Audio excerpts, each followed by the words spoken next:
Honorable Speaker, sir, I rise to participate in the discussion on matters of urgent public importance pertaining to the Naga political issue. I thank God for this day and for this time that I can also speak something on it. Honorable Speaker, sir, needless to say many things, because from the very day I entered as a newcomer into this 13th House of the Nagaland Legislative Assembly, there is not even a single session, and even till the 11th session we are participating in this discussion on urgent public importance of the Naga political issue. Honorable members have already said words of much importance and the thoughts that are in the mind of the leaders of the people. But I choose to stand here and speak only a few minutes and speak the facts that I feel from my heart. Honorable Speaker, sir,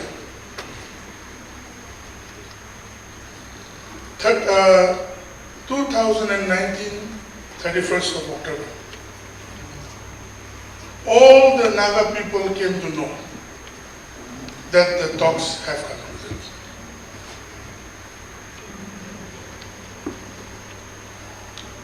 Both from the Government of India side and both from the NSCNM side. The NLTV groups have come to an understanding in principle on the agreed positions with the Government of India. Now, we are also talking about the previous slogan before the election campaign of 2018, election for solution. Honorable Speaker, sir,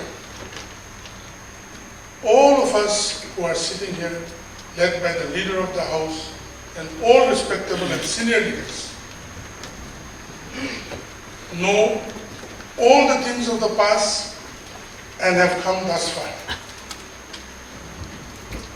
One of the main issues is this: if the talks have concluded, then why is settlement not coming? I just read today morning's paper. The respected leader of the NSCNM, Chief Minister has said, without flag and constitution, there will be no solution. As a political party and as an August member of this Legislative Assembly, we have taken oath under the Constitution of India to represent the aspirations of our people.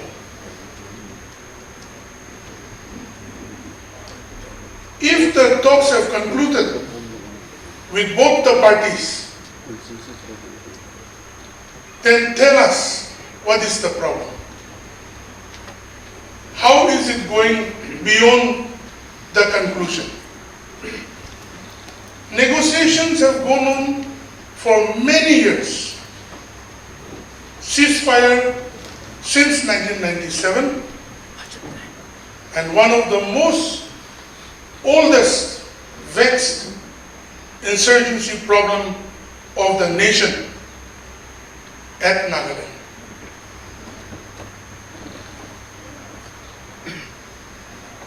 Today, our people are afraid to speak the truth. Our civil societies are divided because we want to please one or the other group, because if we don't say the right thing, they will challenge us.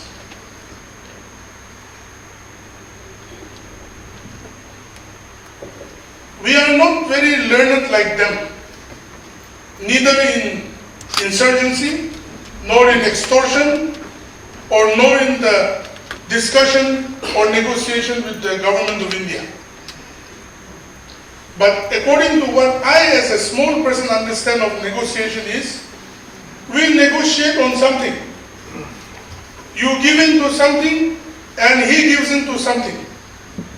And we come to a common ground where we agree and say, okay, fair enough, I want this much, but I am not getting this. But for the sake of the people of whom everyone speaks, we come and then we take it into the next level in a democratic process and go about.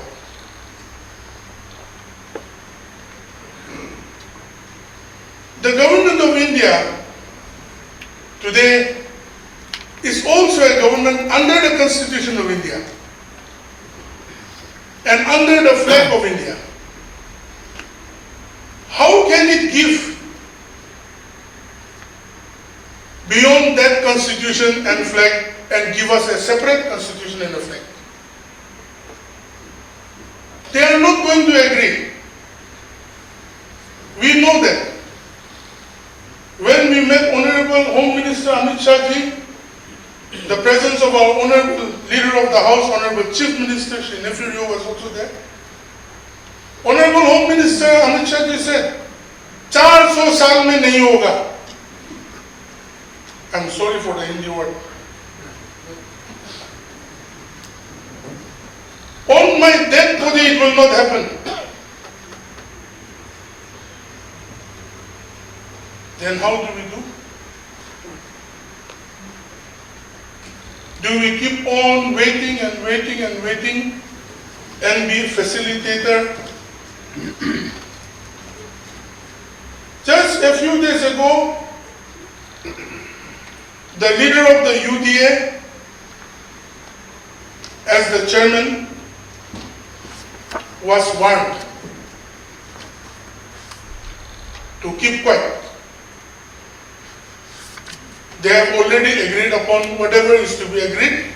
So who are you to facilitate or something like that? Which means all the people who are in the parliamentary core committee. So let us keep quiet and see.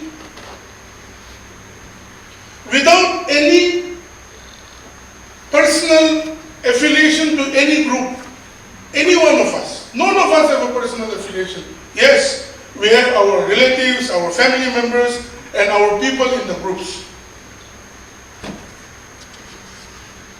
None of us are more patriotic than the other.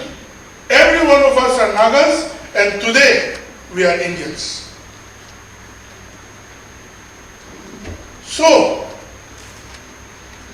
the word that surprises me is, indirectly or directly, BJP party is always in the dock for saying election for solution. Indirectly, we are threatened, put on the side. We meant good.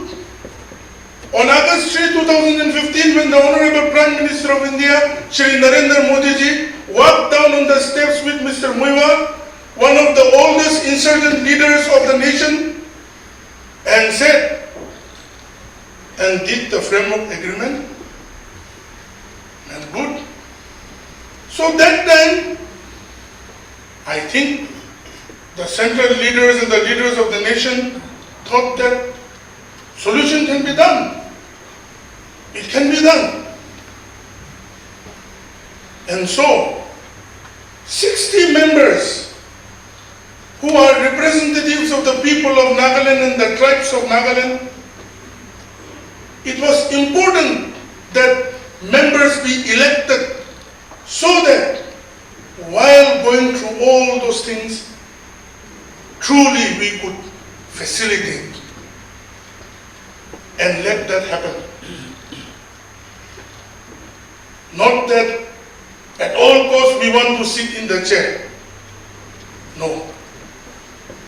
So if they don't agree, we can again say election for solution and we'll fight the 2023 elections. Because we want solution. solution.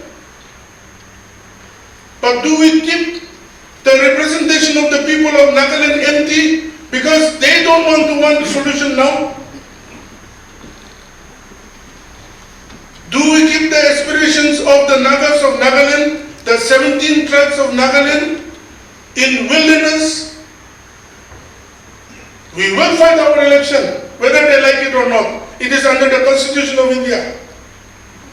And we will represent our people and speak to the government of India and speak to the insurgency and to the Naga political leaders and share our thoughts.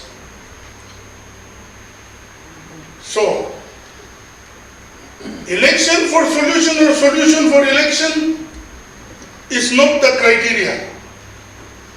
The criteria is this vexed political issue should come to an understanding and culminate so that our people can live in peace, prosperity, and see good governance, and also allow our people to grow together with the nations of the world. Just because of a certain issue, which is very important, but yet we know very well, Honorable Speaker Sir, starting from you sitting on that dais, and all of us, that we will not get the Constitution and a flag. So, for all the senior leaders that are here, I know you all are very experienced. Kindly speak sense to them. And let's go for our solution. Because, mark my words, 6 months from now or 7 months after, if solution doesn't arrive, all the civil societies and the pressure groups will come saying, again, solution first, then election. And the drama will start. And in the chaos, which our people love so much during election, we will all participate mightily. And create more confusion for the 14th Legislative Assembly to come and see more trouble. It is enough that guns have to be laid down.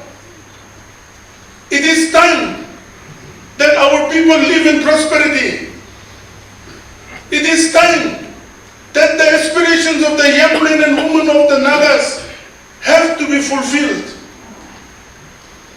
When I walk sometimes with my Honorable Chief Minister and Deputy Chief Minister into the mighty corridors of power in Delhi, I feel sorry that my bosses and the leaders of my state go and request to the leaders of our country. Why? We are not at peace. We are threatened night and day. So, our leaders are not able to move through and push through with conviction the needs that are needed to be done. Is it not enough that the leaders who are sitting here have come together as one people, one without any opposition? 3 political parties with independent have come together again. Till today, many leaders of our country doesn't know how an opposition-less government can happen. Just 1 week ago, also someone asked me, how is it done in your state? I said, kindly ask my Honorable Chief Minister Neiphiu Rio, only he knows best. It is a mighty thing. How long do we go like this? So, Honorable Speaker Sir, I lay my speech to rest. I thought I was telling Honorable Parliamentary Affairs Minister, he said, but it is important for our people. So, if I have spoken anything wrong, I apologize. But if I have spoken rightly, I think we all know. Thank you very much. Piles Cure Center, Address Burma Camp, Walford Road, opposite Police Point, Dimapur.